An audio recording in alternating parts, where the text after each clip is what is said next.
예로부터 독재자들이나 또는 제국주의자들, 식민지를 가진 제국주의자들이 자신들의 지위와 권력을 유지하고 또 강화시키기 위해서 동일하게 했던 게 뭐냐면 그 피지배층들 또 백성들의 눈과 귀를 통제하는 거고, 눈과 귀를 다른 곳에 돌리는 것이었습니다. 그래서 그런 독재국가일수록, 또 예전에 공산국가일수록, 그리고 제국주의자들이 특별히 스포츠나 또 영화 이런 데 집중을 하는 이유가 바로 그런 겁니다. 그들이 스포츠에 빠지게 되고 또 영화나 이런 것에 빠지게 되면 정치에 대해서 관심이 없게 되고, 그들의 마음이 그쪽에 쏠리게 되면 자기들이 가지고 있던 그 정권, 가지고 있는 파워를 계속해서 유지할 수 있기 때문에 로마 제국이 콜로세움이나 이런 원형 경기장을 세워서 사람들에게 피를 보여주면서 그게 자극적인 것으로 눈을 돌리는 것처럼, 나치 독일이 그렇게 올림픽을 개최하고 똑같이 했고, 그리고 동구권에 있던 공산주의자들이 그렇게 했고, 또 이 시대도 많은 독재 국가들이 그렇게 사람 백성들의 생각을 다른 곳에 뺏으려고 합니다. 그들이 다른 곳에 마음이 쏠려서 판단력이 흐려지면 그들은 그 백성들을 통솔하기 너무너무 쉽기 때문에 그렇습니다. 이것을 정치적으로 우민화 정책, 우민 정책이라고 합니다.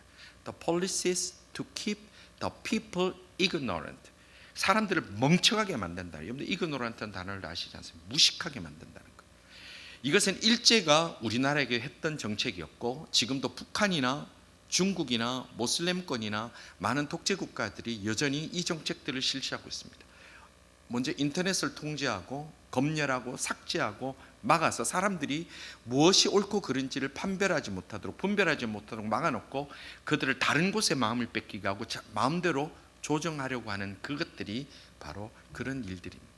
그러면 세계적 역사에서 이런 정책을 가장 잘한 집단이 누구냐? 그것은 바로 1500년간 자신들의 힘과 권력을 지키게 노력했던 바로 로마 가톨릭 교회였습니다. 로마 가톨릭 교회는 철저하게 백성들을, 그리고 성도들을 보지 못하게 하고 듣지 못하게 하고 다른 데 관심을 가지게 하고 다른 것을 두려워하게 하면서 자신들이 들려주는 것만 듣고 보여주는 것만 보도록 그렇게 해왔던 것입니다. 처음에 예수님께서 십자가에 돌아가시고 부활하신 후에 교회가 세워집니다. 그리고 AD 70년에 티토 장군이 예루살렘에 있는 모든 유대인들을 다 흩어버립니다. 그래서 돌 위에 돌 하나 남지 않고 예루살렘은 아주 폐허가 됩니다. 그때 디아스포라, 모든 유대인들이 다 예루살렘에서 쫓겨나면서 전 세계로 흩어지면서 흩어진 그곳에서 그리스도인들이 교회를 세워나가기 시작했습니다. 처음에는 핍박을 받았습니다. 핍박을 받았을 때는 순전했습니다. 예배가 뜨거웠습니다. 성찬에 감격이 있었습니다. 그런데 그 뜨거웠던 교회가 이제 313년이 되었을 때 로마에서, 여러분들 잘 아시면 밀라노 칙령, 콘스탄티누스 황제가 밀라노 칙령을 통해서 기독교가 이제 공식적인 종교로 인정받습니다. 그리고 데오도시우스 황제 때 국교로 지정됩니다. 그 이후에 로마가 망했지만 중세를 거치면서 이 교회라는 것, 로마 가톨릭 교회가 정부의 보호를 받으면서 계속해서 안정된 길을 걸어갔습니다. 자, 그렇게 하다 보니까 급기 어떤 일이 일어났습니까? 여러분들 역사 시간에 다 배우셔서 아시겠지만 교회의 권한이, 교회의 파워가 황제를 넘어서게 됩니다. 그리고 어떤 정치 집단보다 더 많은 힘이 있게 되고, 그리고 이 땅의 부귀영화는 교회가 다 누립니다. 가장 좋은 보석으로 성물이라고 하여서 뭐 이것저것 장식을 하고 붙이고 세우고 어마어마한 일들을 교회가 마음껏 했습니다. 그러면서 그들이 가지고 있는 권력이나 그들이 가지고 있는 것들을 지키기 위해서 교인들에게 자신들이 보여주고 싶은 것만 보게 했고 들려주고 싶은 것만 듣게 했던 것이 바로 로마 가톨릭 교회가 1500년까지 일관되게 했던 것입니다. 그러면 그들이 어떻게 하면 성도들을 보지 못하게 듣지 못하게 판단력이 없이 우민화 정책을 성공했을까? 왜 사람들을 바보처럼 만들 수 있었을까? 핵심이 뭐냐면, 여러분들 이 핵심은 성경을 읽지 못하게 하는 거였습니다. 성경을 읽지 못하게 하니까 백성들이 무엇이 옳은지 무엇이 바른 신앙인지를 전혀 알지 못하게 되는 겁니다. 여러분들 교회라는 것과 신앙이라는 것의 핵심이 뭡니까? 성경입니다. 우리가 기도를 강조하지만 기도만 하는 사람은요, 엉뚱한 소리 합니다. 기도하다가 특별한 체험한 사람은 그게 귀신인지 성령인지도 몰라서 헛소리 합니다. 우리가 기도를 하더라도 하나님의 말씀이 없이 기도하는 것은 굉장히 위험한 겁니다. 기독교, 신앙, 믿음, 역사, 은혜의 가장 핵심은 성경입니다. 그런데 이 가톨릭 교회가 그 핵심인 성경을 틀어지고 백성들이 성경을 알지 못하게 하고 백성들이 성경을 듣지 못하게 만들면서 자기들이 하고 싶은 대로 얘기하고 자신들이 조종하고 싶은 대로 조종하면서 하나님의 백성을 1000년이 넘도록 바보로 만들었던 것이 로마 가톨릭입니다. 그러면 그 방법이 뭐였을까? 오늘은 제가 조금 서론에 설명들이 길 수밖에 없는 게 여러분들 이해해 주시고 들어주십시오. 이제 기독교가 로마의 종교가 된 다음에 많은 로마인들이 처음에는 로마인들에게 성경을 알리기 위해서 로마인들이 쓰는 언어인 라틴어로 성경을 번역했습니다. 이것이 4세기 말입니다. 4세기 말에 번역할 때 그 번역한 것은 뭐냐면 라틴어로 불가타 번역, 영어로 여러분들 벌게이트라는 걸 들어보셨을 거예요. 벌게이트 번역. 이걸 라틴어로 불가타 번역이라고 그래요. 이 불가타 번역을 라틴어로 했습니다. 근데 너무 재미난 게 이 불가타라는 단어가 뜻이 뭐냐면 대중이라는 뜻이, 일반인이라는 뜻이에요. 그래서 이 라틴어로 번역할 때 일반인들이 쓰는 라틴어로 번역을 하자 해서 이게 불가타 번역이에요. 자, 그런데 문제가 사람들은 다 라틴어를 하는 게 아니었어요. 그리고 로마가 망하게 됩니다. 그러니까 이제는 라틴어를 아는 사람이 없는 거예요. 그럼에도 불구하고 로마 교회는 계속해서 오직 그 불가타 번역, 벌게이트 번역만 온전한 성경이라고 여기서 다른 거 손을 못 대도록 완전히 1000년 이상 꽁꽁 묶어둔 겁니다. 그러니까 이 불가타 번역만 하고 있으니 성도들이 성경을 알 수도 없고 구할 수도 없지만 알 수도 없는 거예요. 기록에 보면 그 당시 유럽에 특히 독일 중심으로 기록에 보면요, 독일어를 읽을 수 있는 인구가 몇 퍼센트냐면 5%예요. 독일 인구 중에 독일어를 라틴어 말고 독일어를 읽을 수 있는 인구가 5%. 그리고 도시의 인구, 상업 활동이 발달한 도시 인구, 나름 배웠다고 하는 도시 인구 중에 글자를 읽을 수 있는 사람이 30% 미만이라는 기록이 있습니다. 이게 1500년대 얘기입니다. 자, 그렇다면 독일어도 자기 나라 말도 못 읽는데 라틴어를 읽을 수 있는 사람이 얼마가 됐을까요? 거의 없다라는 거예요. 일부 성직자와 그리고 일부 왕족 귀족들 외에는 성경 자체를 읽지를 못해요. 성경을 보지도 못하고 귀하니까, 그 당시는 인쇄술이 아직 개발이 안 됐으니까 뭐 써서 하거나 목판으로 하니까 성경 자체를 못 구하는 거예요. 그러니까 구하지도 못하고 읽지도 못하는 거예요. 자, 그러면 성직자들은 열심히 성경을 읽었느냐? 여러분들 이 시대가 이 종교개혁이 일어난 배경을 보면 문제는 성직자들도 성경을 못 읽는다는 거예요. 왜냐하면 1500년대에 이 유럽에서 가장 심각했던 상황이 뭐냐면 성직을 매매를 합니다. 그러니까 교황은 추기경을 돈 받고 세웁니다. 추기경들은 또 돈 받고 주교들을 세웁니다. 주교들은 또 돈을 받고 뭐를 세웁니다. 전부 돈을 받고 하는 거예요. 그러니까 배운 적도 없고 아는 사람도 없는데 돈 주고 성직이 매매되니까 돈을 받고 성직이 된 사람들이, 신학을 공부한 적이 없는 사람들이 성경을 알겠느냐, 라틴어 알겠느냐, 모른다는 거예요. 이 종교개혁 시대에 얼마나 심각하게 됐냐면, 이 종교개혁 시대가 되었을 때 교황이 알렉산더 6세라는 교황입니다. 이 알렉산더 6세에게는 첩이 여러 명이 있었어요. 여러 명이 있었는데 그 중에 아들이 하나 있었는데 첩을 통해서 얻은 아들이 있었는데 7살짜리 아들에게 뭐를 줬느냐? 추기경을 썼어요. 여러분들 가톨릭에서 추기경이 뭔지 아십니까? 교황을 뽑을 수 있는 교황 바로 밑에 최고의 권위를 가진 사람이 추기경이에요. 이 알렉산더 6세가 첩을 통해서 난 7살짜리 아들을 추기경을 세워요. 자, 그럼 7살짜리 아들 추기경이 성경을 읽어요? 지금 이 상황이라는 거예요. 이 상황이라는 거예요.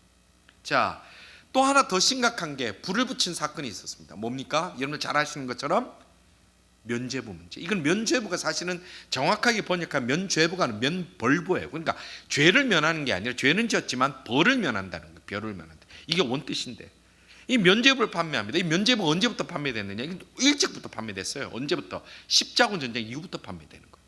십자군 전쟁을 하니까 돈이 부족합니다. 그러니까 이 돈을 조달하기 위해서 면별부, 면죄부를 팔기 시작합니다. 그러다가 이 면죄부가 사람들이 잘 사는 거예요. 그러니까 언제 하이라이트가 됩니까? 성 베드로 성당을 지을 때, 그리고 자기 교회당들을 지을 때 돈이 필요하니까 사람들에게 자 이거를 이 증서를 사십시오. 이 증서를 사면 여러분들의 죄가, 여러분들이 받는 벌이 없어집니다. 그리고 판 거예요. 자, 여러분도 한번 생각해 보십시오. 그러면 이 면벌부를 팔 때, 면죄부를 팔 때 백성들이 좋아했을까요? 싫어했을까요? 굉장히 좋아했어요. 너무 좋은 거예요. 왜냐하면 그전에 내가 죄책감이 있었는데, 그전에는 이 죄를 사제인데 가서 고해 성사해야 되고 뭐 죄를 빌어야 되면 막 자기 죄가 다 드러나고 그렇잖아요. 근데 뭐로 해결될 수 있어요? 돈으로 해결되는 거예요. 여러분들, 우리가 돈이 없어서 그렇지, 돈이 있으면 이 세상에 돈으로 해결할 수 있는 것보다 더 쉬운 게 있습니까? 없어서 문제지. 백성들이 열광을 하는 거예요. 와! 그러니까 돈으로 막 사요. 그 면죄부를 팔고 다니는 사람들의 설교문이 지금도 나와 있는데, 여러분들의 돈이, 여러분들의 금화가 헌금함에 떨어지는 그 소리를 통해서 여러분들의 모든 죄가 사해졌습니다. 얼마나 좋아요. 그러니까 우리도 많이 그러면 이거 뭐 체크나 이런 거 하면 안 돼요. 여러분들 전부 다 금화로 바꿔야 돼. 그것도 어떻게 우르륵 소리 최대한 나도록. 그게 신나는 거예요. 들어가고 우르륵 보면 어떻게 돼요? 내가 어제 나쁜 짓 하고 누구 죽이고 했는가 다 용서되는 거예요. 신나요, 안 신나요? 신나는 거예요, 이거는. 그래가지고 이 면죄부가 막 날개도 친 듯이 팔린 거예요. 그러니까 돈은 더 필요한데 사람들이 많이 사요. 자, 성경을 모르는 교회가 어떻게 했을 것 같습니까? 여러분들이 어떻게 할 것 같아요? 그 다음에 속편이 나와야 돼. 속편. 그래도 또 새로운 거 나오잖아요. 새로운 판. 아이폰도 12, 13, 14, 15, 16 뭐 계속 나오잖아요. 그래 사지. 이번에 뭐라 얘기하느냐? 자, 너희들의 죄만 해결되는 게 아니라 이제 누구의 죄가 해결된다?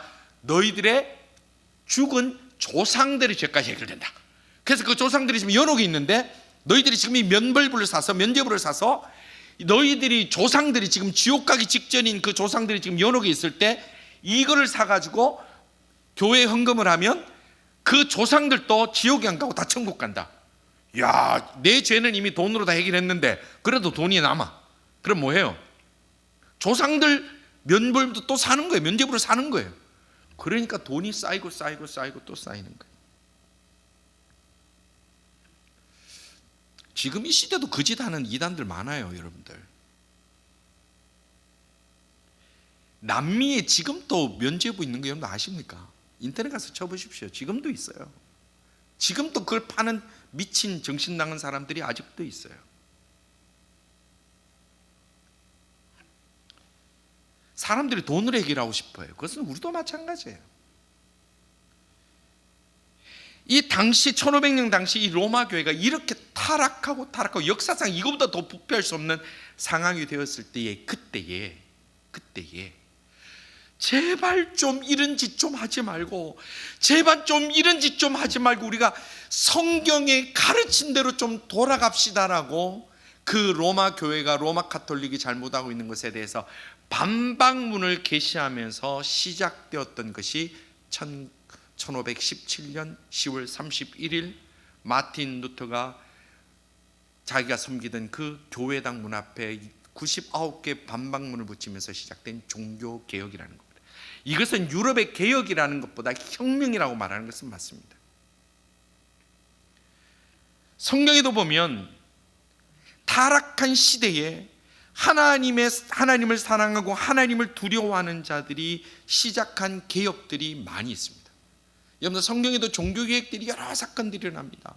열왕기서에도 보면 많이 일어납니다. 그 중에 오늘 우리가 읽은 이 느헤미야서에도 보면 이 구약 성경에 나오는 많은 종교개혁 중에 굉장히 강력하고 성공한 종교개혁이 바로 오늘 느헤미야 8장에서 시작되는 이 시대의 종교개혁입니다. 남북 이스라엘이, 북이스라엘 남유다가 다 망하고 포로로 잡혀갔습니다. 그리고 바벨론 포로로 무려 70년을 종살이 노예 생활을 했습니다. 잡혀갈 때도 1차, 2차, 3차로 잡혀갔는데 돌아올 때도 성경에 보면 에스라서, 느헤미야서에 보면 1차, 2차, 3차로 돌아옵니다. 이제 3차로 돌아와서 이 당시 돌아올 때에 정치적인 리더가 누구냐면 느헤미야입니다. 여러분들 이거 잘 기억하시면 성경을 읽으실 때 여러분들 굉장히 도움이 됩니다. 정치적인 리더는 느헤미야였고 종교적인 리더는 에스라였습니다.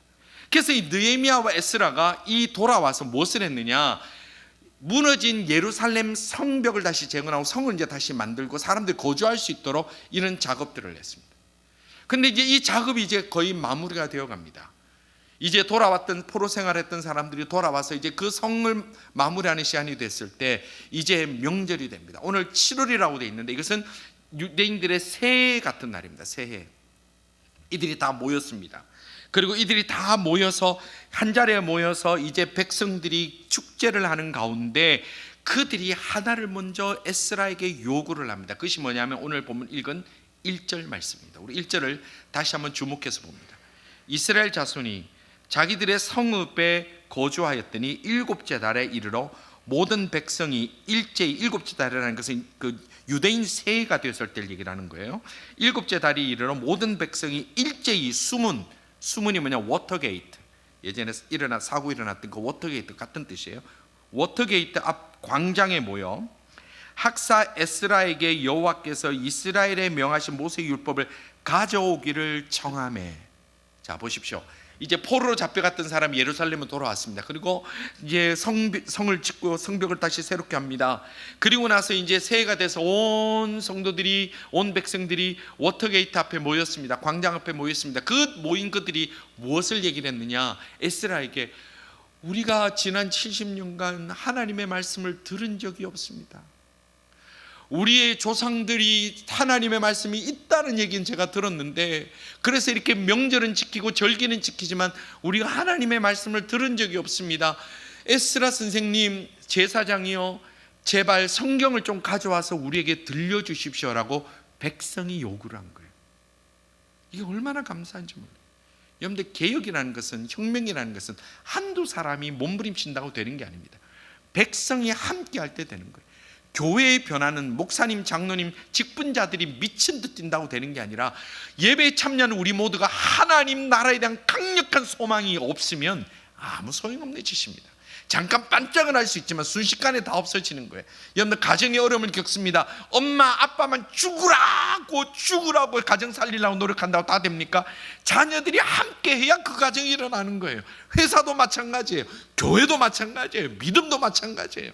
생명 걸고 백성들이 함께 할 때 그 혁명이 일어나고 그 개혁이 일어날 수 있는데, 오늘 이 에스라 이 시대, 이 느헤미야의 혁명이 성공했던 것은 하나님의 백성들이 먼저 우리에게 말씀을 좀 들려주세요. 우리가 80년간 말씀을 못 들었어요. 우리 아버지도 모른대요. 우리 할아버지들은 어렴풋이 기억난대요. 말씀을 들려주십시오. 그렇게 요구함으로 이것이 시작됐다는 거예요. 성도 여러분, 우리가 이 말씀을 통해서 기억해야 되는 것은 우리의 삶의 외적 조건이 갖추어졌을 때 그때가 우리에게 기회이고 또한 위기라는 겁니다. 이민 오셔서 얼마나 고생 많으셨습니까? 여러분들 유학 와서 공부하는 얼마나 고생 많습니까? 어느 날 내가 취업이 되고 비자가 나오고 영주권이 나오고 또는 내가 집을 사고 취업이 됐을 때 그때가 기회이자 위기입니다. 우리가 그때에 하나님의 말씀을 더 알고 싶습니다. 이제 나의 모든 고민과 어려움들이 시간에 이제 여유가 있으니까 내가 주님 말씀 앞에 더 가겠습니다라고 결정하고 주님 앞에 새로운 믿음의 개혁을 시작할 수 있는 기회가 되기도 하고, 그래 안타깝게도 수많은 경우에 이제 내가 이민 와서 고생이 끝나가네, 이제 내가 유학 와서 내가 원하는 거 다 받아가네, 그리고 나서 더 즐겁게 여행 다니고 놀러 다니고 제약 없이 그렇게 세상 속에 살아가는 두 가지가 우리 앞에 놓여 있다는 것. 성도 여러분, 우리의 외적인 조건이 하나둘 갖추어 갈수록, 우리가 정말 원하는 것을 하나둘 얻어갈수록 하나님 앞에 더 뜨겁게 나갈 수 있는 복된 하나님의 사람들 다 될 수 있기를 주님의 이름으로 축원합니다. 진짜 복된 것은 내가 외적인 조건, 이 땅의 삶의 조건이 하나둘씩 갖추어져 갈수록 하나님 앞에 더 깊이 엎드리고 더 겸손히 나가는 그 사람이 진짜 복이라는 거예요. 진짜 복. 오늘 이스라엘 백성들이 그 복된 결심을 합니다. 그리고 그 요청에 이제 에스라가 성경을 가지고 왔습니다. 그리고 어떻게 됩니까? 3절 상반절에 이렇게 말씀합니다. 수문 앞 광장에서 새벽부터 정오까지 남자나 여자나 알아들을 만한 모든 사람 앞에서 읽음에 그랬어요.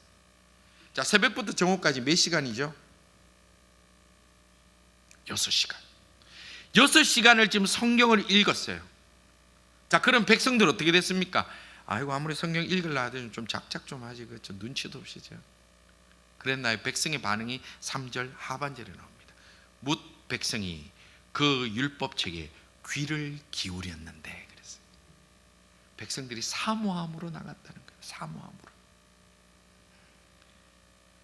설교가 한 30분쯤 넘어가면 오늘 제가 좀 설교 좀 길 겁니다. 미리 예고 드립니다. 예, 놀라지 말라, 두려워 말라. 예, 제가 6시간까지는 안 합니다. 설교가 한 30분 넘으면 그때부터 여러분들 눈빛이 바뀝니다. 근데 몇 시간 했다고요? 6시간. 우리 한번 도전 한번 할까요? 자, 그런데 이거로 끝났느냐? 자, 이 백성들이 말씀을 듣는 모습이 더 기록되어 있습니다. 5절 말씀입니다. 어떻게 기록되어 있습니까? 에스라가 모든 백성 위에 서서 그들 목전에 책을 펴니, 책을 펼 때에 모든 백성이 일어나더라. 자, 지금 읽기 전이에요. 이거는 책을 폈는데 어떻게 했다고요? 다 일어났다고. 왜요? 이거는 경배의 기본 자세예요. 우리도 어른들이나 높은 사람들 오면 일어나지 않습니까? 이거는 뭐 동서양을 막론하고 다 일어나는 게 예의지요. 서양이라고 다 마찬가지예요. 하나님의 말씀을 이제 읽으려고 딱 피니까 백성들이 다 일어났다는 거예요. 자, 에스라를 보고 일어났습니까? 에스라를 경외하기 위해서, 에스라를 존경하는 의미로 일어났습니까? 아니에요. 이들은 지금 에스라가 성경책을 가지고 왔고 읽기 시작하겠지만 그들이 바라보는 것은 에스라가 아니라 그 하나님의 말씀이었어요. 얼마나 사모했습니까? 얼마나 사모했습니까? 그래서 저도 이 설교 전에 기도합니다만 사람의 모습이 보이는 순간에 우리는 실패한 예배가 됩니다. 하나님 앞에 집중할 수 있는 예배가 되면 그것이 얼마나 우리 은혜들인지 모릅니다. 이들이 다 같이 일어납니다. 존경의 표현입니다. 읽기도 전에 이미 그들의 마음이 활짝 다 열렸어요.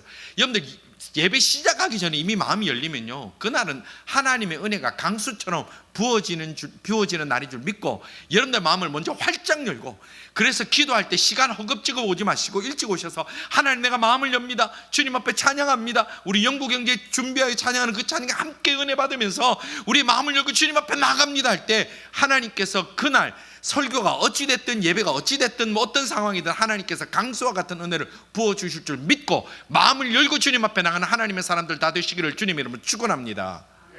우리말에도 속담에도 그런 말이 있잖아요. 개떡 같은 얘기도 마음이 다르면요 그게 찰떡같이 들리는데, 아무리 찰떡 같은 얘기도 마음이 꼬이면요 그게 전부 다 개떡같이 들리는 거예요. 그 방법이 없는 거예요. 그건 자기의 마음이에요. 지금 이스라엘 백성이 하나님의 말씀을 읽기도 전에 마음을 다 열고 일어나서 주님 앞에 엎드려 오는 거예요. 그리고 백성의 반응을 계속해서 기록하고 있습니다. 6절입니다. 에스라가 위대하신 하나님 여호와를 송축하며 모든 백성이, 자, 세 가지가 나옵니다. 모든 백성이 손을 들고 아멘 아멘 하고 응답하고 몸을 굽혔고 얼굴을 땅에 대고 여호와께 경배하니라. 아멘. 자, 에스라가 먼저 여호와 하나님을 송축합니다. 그랬더니 세 가지 반응을 보입니다. 먼저 뭐라고 되어 있어요? 손을 들고 아멘 아멘. 여러분들, 제가 다시 한번 말씀드리지만 예배 시간에 말씀 들을 때 읽을 때 아멘 하는 거 그거 죄 아닙니다. 여러분들 굉장히 두려워하시는 것 같은데, 이 아멘은 기록은요 다윗 왕부터 나옵니다. 하나님의 말씀이 선포하면 아멘 하여 영광 돌리고, 이것이 고린도서까지 그대로 신약교회까지 이어집니다. 하나님의 말씀이 임하면 아멘, 말씀이 내게 임할 때 아멘, 그 아멘이 굉장히 우리에게 복이 되고, 또 고린도서에 뭐라고 말씀됐습니까? 하나님께 영광이 되느니라 그랬어요. 이거는 설교 전에 목사 힘나라고 오케이 너 잘해 지금 그 얘기가 아니에요. 선하는 자는 그냥 통로일 뿐이고 아무것도 아니에요. 정말 아무것도 아니에요. 오직 하나님의 말씀이 내 귀에 왔을 때, 내 마음에 왔을 때 내가 아멘 손을 들고 아멘 아멘 하는 것은 내가 그 말씀에 순종합니다, 동의합니다, 하나님 영광 받으소서, 이 고백이 아멘 아멘이에요. 우리 성도들, 특별히 우리 젊은이들, 우리가 말씀 앞에 아멘이 풍성해질 수 있는 그런 거룩한 습관이 우리에게 넘쳐나기를 간절히 바랍니다. 그 왜 아멘 하는 걸 그렇게 아끼고 두려워해요? 어떤 친구는 보니까 처음 왔을 때 아멘을 그래 잘하다가 좀 지나서 안 해요. 그냥 물어봤어요. 너 왜 예전에 하다가 왜 안 하니? 그랬더니 어른들이 아무도 안 했어요. 저도 안 해요. 그래. 그건 안 배워도 돼요. 근데 어른들이 그래 썩 잘하는 게 아니에요. 그거는. 근데 그거 안 배워도 돼요. 두 번째 어떤 반응을 보입니까? 몸을 굽혔다긴 절했다는 거예요. 지금 이 한글 성경에는 몸을 굽혀 얼굴을 땅에 대고 한 문장으로 보이지만 이 원어에 보면 접속사로 계속 다른 거예요. 그러니까 손을 들어 아멘 아멘, 두 번째 몸을 굽혔다, 절했다, 이게 다른 문장이에요. 절을 했다. 그러니까 말씀 앞에 절을 하는 거예요. 에스라에게 절한 거 아니에요. 말씀 앞에 절을 하는 거예요. 세 번째, 얼굴을 땅에 대고 여호와께 경배했다. 여러분, 얼굴을 땅에 경배했다, 이거는 무슬림들 기도하는 거 보면 아시잖아요. 뭐 땅바닥에 얼굴 대고 뭐 이렇게 섰다 하는 거, 뭐 그런 거예요. 그 모습이. 이 얼굴에 땅을 댔다는 것은 나는 극도로 낮추고 동시에 상대를 극도로 높이는 거예요. 오직 여호와 하나님을 향하는 겁니다. 성도 여러분, 오늘 우리에게 하나님의 말씀을 읽을 때, 또 들을 때 이 말씀에 대한 사모함과 열정과 경외와 기쁨이 우리에게 얼마나 있을까? 얼마나 있을까? 우리가 말씀 앞에 설 때마다, 성경을 펼 때마다, 그리고 주의 말씀을 들을 때마다 우리가 내 마음을 굽히고 주님만을 높이고 그 겸손한 마음으로 나가서 은혜와 사랑과 치유와 회복의 역사가 말씀 앞에 이 이스라엘 백성처럼 나아가는 모든 하나님의 사람들에게 강수처럼 흘러넘치기를 주님의 이름으로 축원합니다. 이것은 사람이 주는 것이 아니라 내가 결정하는 겁니다. 이 이스라엘 백성이 그 자리에 있는다고 모두가 은혜 받는 게 아니라 이 자리에서 아멘 외치고 말씀 앞에 엎드리고 내가 겸손히 낮추는 자에게 하나님의 역사가 시작되는 거예요. 자, 지금까지는 그런 말씀을 듣기 전에 이스라엘 백성이 어떻게 했느냐 지금 봤어요. 그럼 말씀 들은 다음에 어떻게 했을까요? 성경은 그것도 기록합니다. 이 설교 전에, 지금까지 말씀 읽고 설교 듣기 전에, 근데 그 이유는 어떻게 됐을까? 8절과 9절 상반절에 이렇게 말씀합니다. 하나님의 율법책을 낭독하고 그 뜻을 해석하여 백성에게 그 낭독하는 것을 다 깨닫게 하니 백성이 율법의 말씀을 듣고 다 어떻게 했다고요? 우는지라. 다 우는지라. 에스라가 성경을 읽고 또 번역하고 해석하고 또 주변에 우리가 읽은 사람들 읽은 것처럼 많은 사람들 옆에서 설명도 해주면서 그 말씀을 들은 후에 백성들의 반응이 뭐냐? 다 우는지라. 이 운다는 단어의 원어를 보면 분사형을 쓰는데 이것은 뭐냐면 한 번 눈물 찔끔 났다 이게 아니라 계속해서 엉엉 울었다 이 뜻이에요. 엉엉 울었다. 엉엉 울었다. 저는 저의 부족함인 줄 알지만 저는 목회하면서 말씀 끝나고 예배 끝나고 나서 그래 우는 분을 별로 본 적이 없어요. 이거는 누가 여러분들 울리는 게 아니라 내가 이 말씀의 은혜를 받으면, 우리가 하나님의 붙잡힘을 받으면 우리의 영혼이 흔들린다는 거예요. 흔들린다는 거예요. 성도 여러분, 하나님의 말씀을 사모하고 하나님의 말씀 앞에 겸손히 엎드리는 우리 모두에게 하나님의 영이 뜨겁게 역사하여 주셔서 우리의 마음이 흔들리고 우리의 말랐던 눈물이 다시 터져나오고 우리의 회개가 다시 회복되어지고 하나님 나라의 소망으로 이 땅에 담대함으로 나아가는 하나님의 사람들 다 되시기를 주님의 이름으로 축원합니다. 너무나 중요한 부분이에요. 이스라엘 백성은 70년 포로 생활 동안 다 잊어버렸습니다. 하나님 다 잊어버렸습니다. 들은 적도 없습니다. 성경도 없습니다. 말씀도 없습니다. 그러나 그들이 열정이 있었기 때문에 그들이 다시 일어날 수가 있었습니다. 성경을 모르면 위험합니다. 하나님의 백성이 말씀은 모르고 관심이 없으면 영적으로 죽습니다. 운전하는 법을 모르고 돈이 있다고 포르쉐를 타고 나가면 죽습니다. 그 차가 포르쉐든 뭐든 간에 죽습니다. 수영하는 법을 모르는 사람이 아무리 세계 최고급 하와이 리조트에 가지고 있다 하더라도 물속에 들어가면 바로 죽습니다.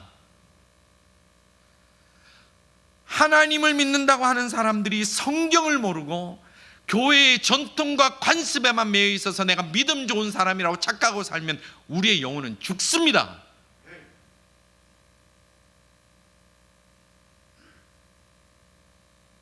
물가에 사는 사람들은 자기가 수영 잘한다고 착각합니다. 집에 자동차가 좋은 자동차가 있고 자동차가 많으면 내가 운전할 수 있다고 착각합니다. 그러나 그것은 죽습니다.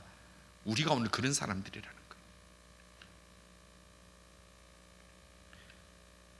1517년 마틴 루터가 종교개혁 그 반박문을 냈을 때에 그 사건이 종교개혁의 시작입니까? 아니에요. 이미 그 사건이 있기 전까지 이제는 수많은 종교개혁자들의 피와 눈물과 뜨거움이 있었습니다.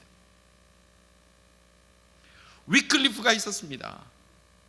결국 나중에 로마 가톨릭에서 어떻게 했냐면 죽은 무덤을 파헤쳐가지고 그 시신을 꺼내서 불태워 죽였습니다.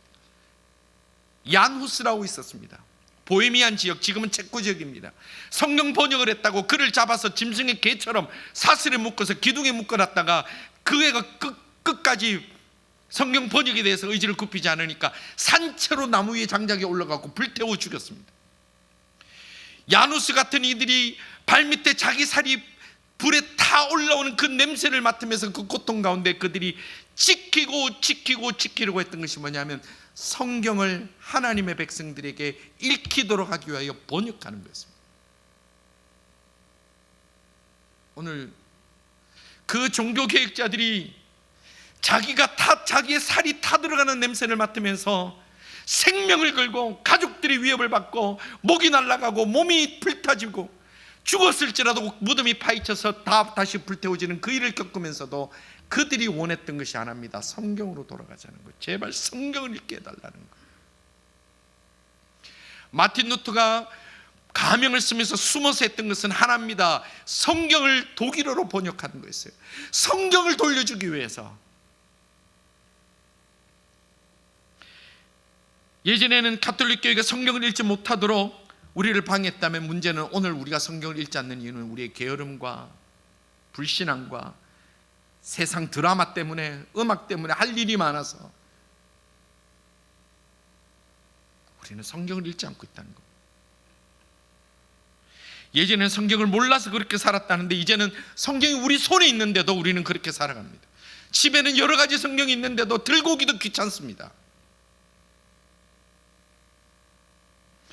우리 손에 온 그 성경이 우리 손에 오기까지 수많은 개혁자들이 죽어가면서 피 흘려가면서 비참하게 몰려다니면서도 성경으로 돌아가야 사니까, 성경을 알아야 사니까, 껍데기 신앙, 전통 신앙은 우리를 죽이는 거기 때문에 성경을 읽어야 된다고 그렇게 우리에게 지금까지 전해줬는데 우리는 성경에 관심이 없습니다. 어쩌면 1500년대 그 중세에 그 교인들보다 오늘 우리가 더 불쌍한 자요, 더 어리석은 자요, 더 나쁜 사람들이에요. 왜 우리 스스로 우민화 정책을 왜 우리 스스로에게 적용합니까? 우리가 그렇게 멍청해지면, 그렇게 우리가 하나님 말씀에 대해서 아무것도 모르면 아무 문제 없습니까? 그럼 누가 기뻐합니까? 이 시대에 성경이 없는 교회들이 얼마나 많습니까? 하나님의 말씀을 외면하고 어떻게 잘 사는가만 얘기하는 그런 강단이 얼마나 많습니까? 그런 신학이 얼마나 많습니까? 얼마나 많은 이단들이 있습니까? 종교개혁 시대에 없는 가장 활발하게 움직였던 집단이 신비주의 집단입니다. 21세기 지금 미국과 한국에 가장 많이 활동하는 집단이 바로 신비주의 집단입니다. 왜요? 성도들이 성경을 모르니까 마음대로 얘기해도 몰라요. 분별력이 없어요. 성경의 이 말씀이 얘기하는 것이 아니라 내 경험에 이렇다, 내가 이래 보니까 이렇더라, 눈앞에서 사람이 넘어지고 픽픽 쓰러지니까 와, 여기 역사가 있구나. 그게 아니라고 시작한 것이 종교개혁이요, 그것을 위해 피 흘린 것이 우리의 선배들이었고 우리들의 개혁자들이었습니다. 우리의 신앙이 불과 70년 전, 80년 전 여러분들이 젊을 때, 어릴 때 우리의 아버지들이 섬겼던 그 신앙으로 돌아가지가 아니에요. 그것도 많이 변질된 거예요. 유교가 섞이고 불교가 섞인 그런 부분들이 있어요. 우리가 이 시대에 우리가 돌아가야 될 것은 내가 어릴 때 그거 아니에요. 내가 뭐 청교도 그거로 끝나서 되는 것도 아니에요. 우리는 말씀으로 돌아가야 돼요. 성경이 말씀이 그렇다면 그냥 그렇게 가는 거예요. 이 시대는 성경 그거 조금 바뀌어야 된다 얘기하는 사람 얼마나 많은지 모릅니다. 심지어 목회자들끼리 모여 앉아가지고 성경 요건 좀 빼야 되고 요건 좀 없어야 되고 이거는 얘기 안 해야 되고 그런 소리를 아무렇지도 않게 얘기하는 사람들이 얼마나 많은지.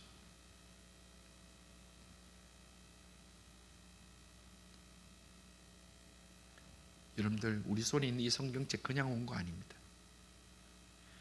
우리 이 성경을 읽고 묵상하고 암송하고 나가야 이 시대의 가짜 복음에 빠지지 않습니다. 달콤한 유혹에 넘어지지 않습니다. 세상 거기에 우리가 속지 않습니다. 여러분, 지금까지 성경을 몇 번 완독하셨습니까? 그리고 한 번 더 여쭙니다. 여러분들 지금 남은 생애 동안 성경을 몇 번 더 읽으실 수 있을 것 같습니까? 2년 됐습니다. 우리 교회 어느 집사님이 천국 가시기 전에 저인데 그 얘기를 해요. 목사님, 저는 제 나이만큼 성경을 꼭 읽고 싶습니다. 그래서 성경책 뒤에 이렇게 읽은 쭉 표를 내놨더니 제 나이만큼 읽고 싶습니다. 그분의 소원이 오늘 우리들에게 도전이 되기를 바랍니다. 내 나이만큼은 읽고 가고 싶다.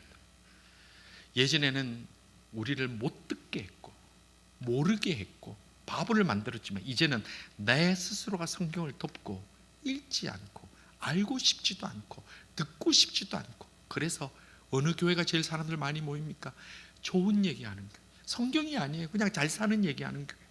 그냥 그런 데 찾아가요. 그러면 이단들은 더 좋은 얘기, 더 자극적인 얘기를 해요. 그러니까 거기 다 들어앉아 있는 거예요. 신비주의자들 그냥 보여지는 작은 것 하나 귀신에 의존해서 이상한 것들 보이면 거기 다 자빠지는 거예요.